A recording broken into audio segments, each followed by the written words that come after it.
All right, so as I eat this Outshine bar,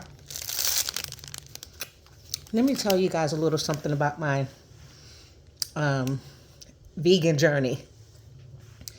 So when I was a kid, we lived on several different farms or homesteads for periods of time because we lived a lot of different places, and even in Michigan. And so I was around fresh fruits and vegetables. But there was also times where I was around the animals. And even when we lived for a brief moment at someone who had just chickens and roosters, she was what you would call homesteader today. She had the animals and had a garden and everything, but it wasn't like a farm. It was a small house. And when I would see the animals, this is something I have always believed as a kid. I would see the chickens looking at me, the roosters looking at me, and I felt like they were human. I felt like they had soul. And especially with the way they responded, you could talk to them and it could be like an interaction. Um, I hated the smell of all of them being in such close like areas. I hated that. The pigs, it's like a look in their eyes that always felt to me like they could see who I was. Because I've always hidden who I was in my gifts and things until later, but I always felt like they could see the veil on me. And animals really do have that instinct. And then when we would have to kill them, when I was young, less than 7, we weren't killing them. Other people were killing them.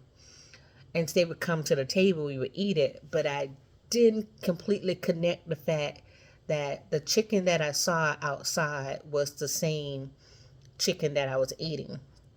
And also the eggs, we just get the eggs and stuff, and we just got the eggs. I didn't know that the egg was the baby. And years later, when we were in Michigan and different places, it was pretty much corn and other things. No, really wasn't chicken, but I really saw animals there. I had encounters with snakes and all kinds of stuff. So fast forward, I'm somewhere around 12, 13 years old. We're living on another kind of homestead situation. And part of it, we would go to a farm where we would get our watermelon, our peas, our corn, all that stuff. That part was fun. Getting that stuff was fun. It was good. Did all that stuff. And I would see the pigs, the cows, and then when every time they would look at me, I felt like for sure they are able to have a conversation with me. Not like talk to me, but like they are like saying help me. That's kind of how I felt. And then we had a rabbit. We had rabbits. And one day, my godmother takes me and my older sister out to the rabbits where they were, because we used to feed them all the time, give them a little carrot. And mind you, I have to say, at this time, we also had snakes. And I had a situation where a snake had chased me, so I was really afraid of snakes. And these were the black snakes. And every time I would see the garden snakes or the black snakes, I would kill them and I would get in trouble. But I was killing them because I thought they were going to harm me because of the experience I had with the water moccasin. That's another story.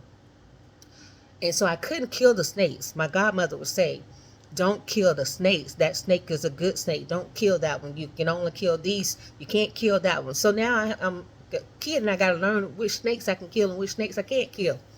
the water moccasin was bad and they killed the water moccasin that was chasing me, but I can't kill this green snake because it's a garden snake and it's okay. It was a lot. So then we go out to the rabbits that I've been feeding every day. And my godmother says, well, now it's time for us to learn how to skin the rabbit.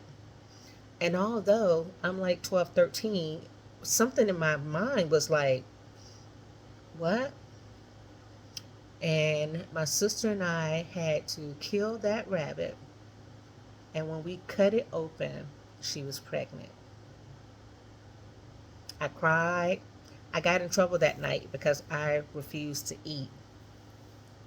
I got in trouble because it was our friend, and we didn't really name them. We just called them rabbits, like and I was being forced to eat my friend. So fast forward, when I was 16 and I could eat what I wanted to eat. At one point, my uncle said I was a bread and water child because I just would eat bread and mayonnaise sandwiches. Oatmeal, pet milk. And then when I got my own place, I used to walk to the store and get bananas, oranges, apples. Because I didn't want to kill the animals. And it was such a thing for me. Fast forward to all the drama that happened in my life, and I ended up eating animals again, and because of different situations I was in. And then when my son was around 10 years old, I was like, screw this. I'm not eating any more chicken. I'm not eating any more, red meat or whatever. And my mom used to cook chickens for him. She said, boys shouldn't be vegetarians. And I would eat fish. And when we used to fish as a kid, I never really saw the fish the same way that I saw the chicken and the pigs and the cows and horses. Oh my God. A horse looks at me, it's like that thing has lived a whole nother life. But so I used to eat fish, and I used to justify it some kind of way, because they were in the waters in some kind of way. And I think a part of the Bible, the scripture about, Jesus getting the fish to feed people, I used to justify it as fish was okay to eat. But once I got sick, and at the time when I got sick, I was pescatarian, but I ate a lot of cheese, and cheese just doesn't work for me. I realized that I needed to clean up my diet, and I was doing that. And a side note, I was always an environmentalist, like a save the trees. I've always would participate in those things. I've boycotted at the courthouse. I was that kind of person. Started that from my teacher when I was in 5th grade, so I used to do that kind of stuff. But when I was first going through my whole lupus journey, and I stopped eating all of that stuff and my health started improving, I was like, okay, I need to do it not just for the environment, but I need to do it for myself. We made it all through the pandemic. A lot of stuff happened, and I've gone back and forth between vegan, vegetarian, junkatarian. And in March, I decided I just want to go back and do the vegan eating because it's in line with me spiritually. And spiritually, it resonates that that's how I'm supposed to eat. And unlike other times where I've gone in and out, this feels different for me. This feels like a calling, like I have to eat this way. It's like not a choice, right? And it's not even a matter of how much I weigh, or because you could be a fat vegan. It's not even that. It's a spiritual calling because I realize what I thought as a kid is true. Those animals do reincarnate, they do have a feeling, they are able to communicate, and I can't be a part of their demise spiritually, because it's bad for me, it's bad for them, it's bad for the planet, it's bad for consciousness. So this is a different vegan journey that I'm on. So, and dairy I just can't ever eat because it does not like me.